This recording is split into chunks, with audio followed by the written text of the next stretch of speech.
Salut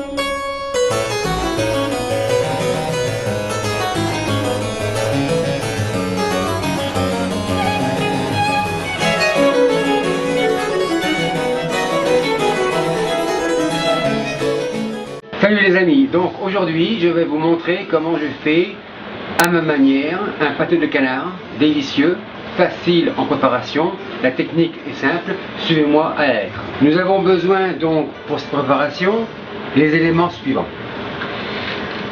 une cuisse de canard, une cuisse de poulet, de la crépinette, de l'échine de porc,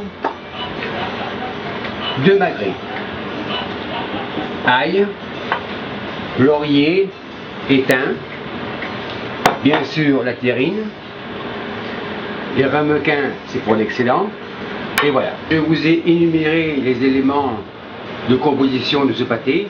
Maintenant les proportions: cuisse de canard gras 9 onces, cuisse de poulet sans peau 6 onces, échine de porc haché gros, comme le reste,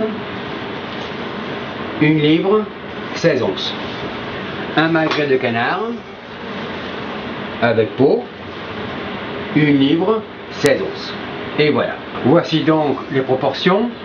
Je mets la cuisse de canard gras dans un bol, la cuisse de poulet haché dans le même bol, ainsi que l'échine de porc. Et voilà, le tout résumé. Ceci fait, le porc, le canard, le poulet, je le réserve. Voici le magret. Pour le magret, ce que je vais faire, je vais retirer la peau qui est assez grasse, comme ça. On commence avec les mains et on termine au couteau. Et voici. Le magret étant épluché, je le coupe en lanières. Donc en premier, je le coupe dans le sens du long, comme ça. Et ensuite, je les coupe en petits dés d'environ 1,5 cm de côté.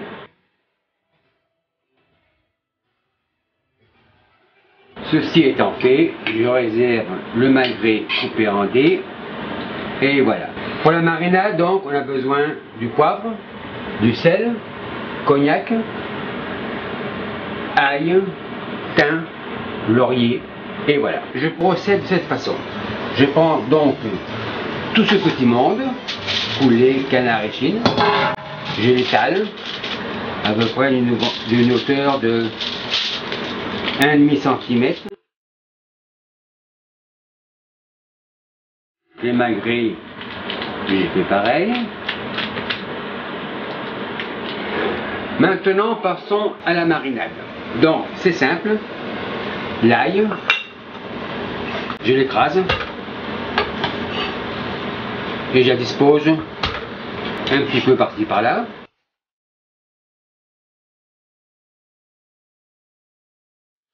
Ensuite, donc, nous allons faire la remettre le thym, le laurier, donc on casse, grosso modo. Pour le sel et le poivre, pour vous donner un ordre d'idée, je commence à broyer le sel marin à valeur grosso modo d'une cuillère à soupe, et celui-ci je le dispose comme ceci, par-ci par-là également. J'en mettrai un peu plus, donc une demi-cuillère à soupe. Donc là on parle d'une cuillerée à soupe et demie de sel. Pour le poivre, même procédé. On prend une cuillère à soupe, on calcule à peu près, je dirais, 2 bonnes cuillères à soupe de poivre noir.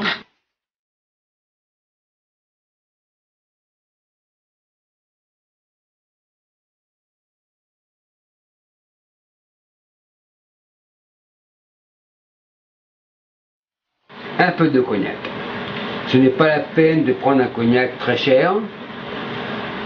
Un bon marché fait l'affaire. C'est au goût des gens.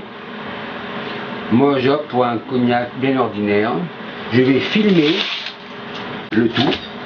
Avec mes doigts, je ferai rentrer un petit peu tous ces éléments sans être trop agressif, comme cela. Utilisons un film alimentaire, comme cela.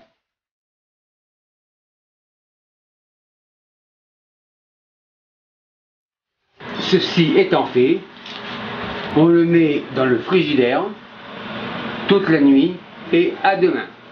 Je la ressors du frigidaire. Elle n'a pas bougé, mais elle a travaillé. Je retire le film. Alors je retire tous les éléments aromatiques.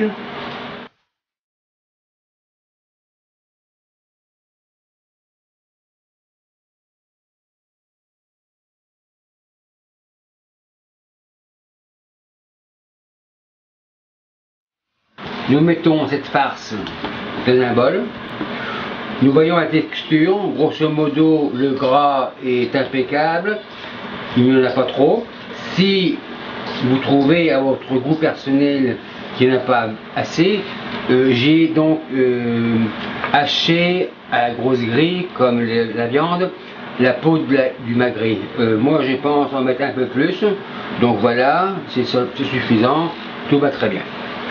Nous calculons donc un œuf par kilo. On a 1,5 kg. Je pense qu'avec un œuf, ça sera suffisant. Donc voilà, je casse un œuf de cette façon. Je le bats.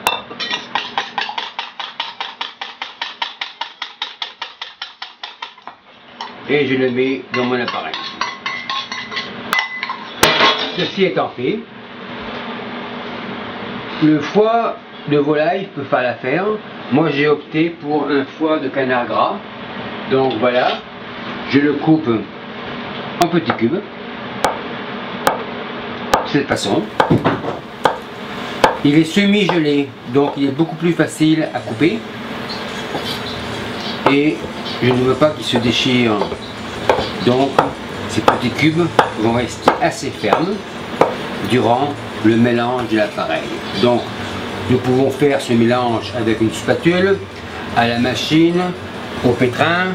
Moi je le fais avec les doigts car j'aime sentir la texture de la chair. Et voilà, donc un petit coup par-ci, un petit coup par-là.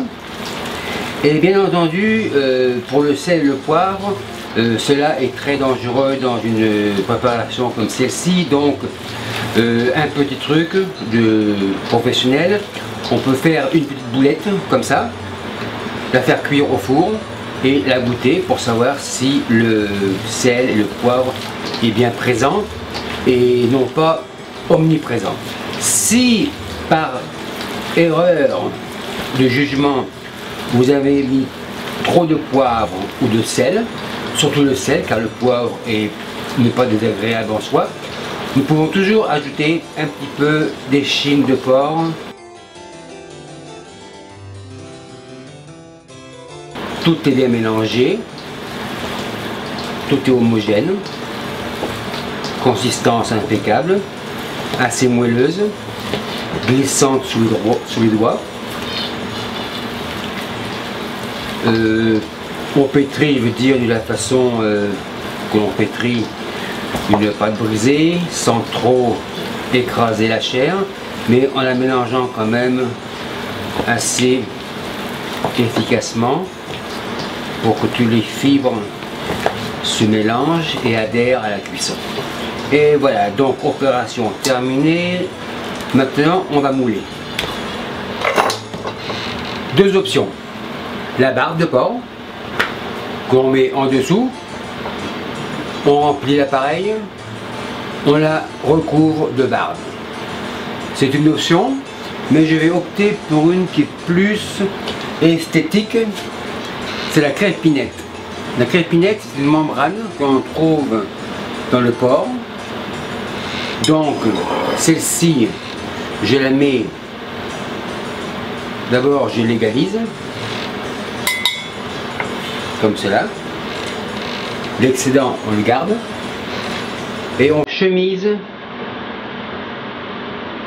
la terrine de celle-ci, comme cela. Et voilà. Ensuite, donc, mettons la farce à l'intérieur. Cette membrane est élastique, donc n'ayez pas peur. Pressez bien.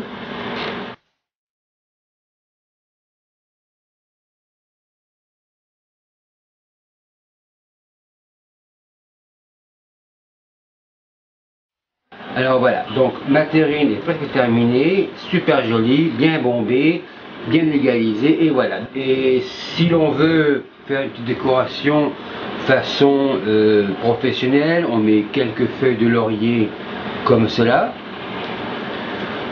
J'ai choisi les plus petites car les grosses prendraient trop d'espace dans le décor, ce qui fait que je termine par une cinquième, et voilà, je recouvre le tout de l'excédent de crépinette, comme voilà.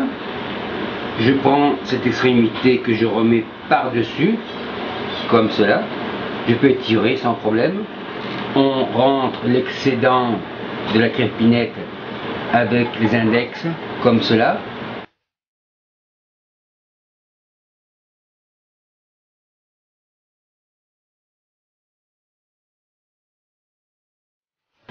Nous allons la faire cuire. Alors, mettons notre pâté au bain-marie. On le remplit à peu près aux 3/4. Comme cela. Ensuite, comme pour les crèmes caramel, nous débutons l'ébullition du bain-marie sur le fourneau. Comme cela. La cuisson sera de 74 degrés au cœur. Donc, je pique avec ma sonde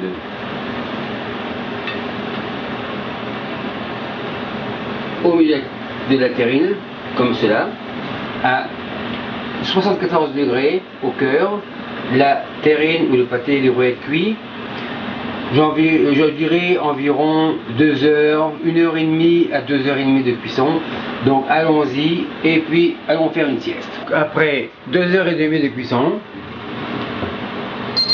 74 programmé, cuisson 74 au cœur, et voilà. Je retire le timer.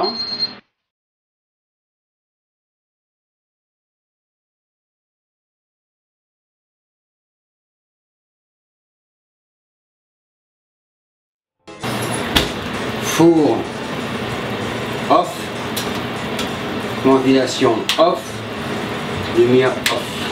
Je vais la sortir du bain-marie comme ceci, la mettre dans une assiette. Je vais la mettre donc au frigidaire durant toute la nuit. Je la ressors, la voilà, elle est impeccable. On va la démouler. On décolle les bords.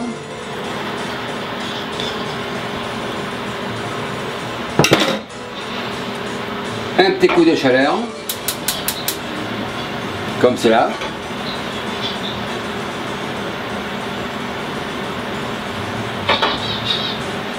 Et voilà. On retire l'excédent de gras qu'il y a autour, délicatement, comme ceci. Et voilà. On renverse la terrine.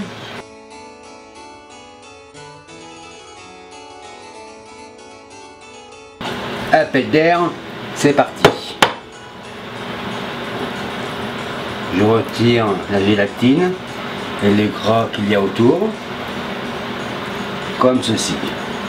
Et voilà, opération terminée, la terrine, la voilà. Elle est belle, n'est-ce pas? Bien sûr, un décor est nécessaire. Je coupe la terrine,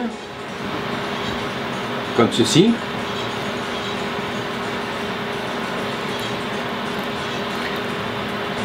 Sa texture me paraît impeccable.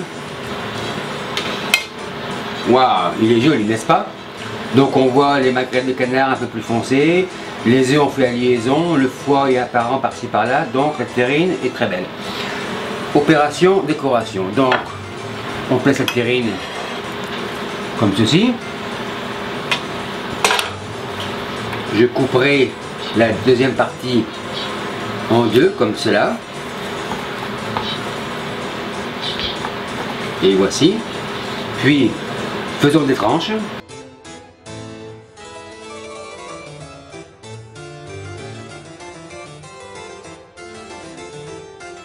Maintenant, radis en fleurs, par-ci par-là. Pour les artistes en herbe, on peut les colorer. Un peu de colorant bleu, un peu d'eau pour délier le colorant, un peu par-ci, comme cela. Et voilà.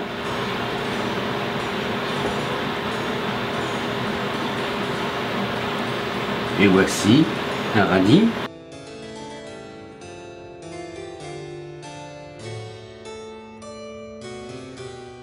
Cornichons,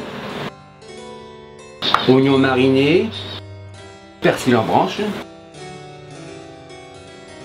Mon pâté de canard fait maison, le voilà.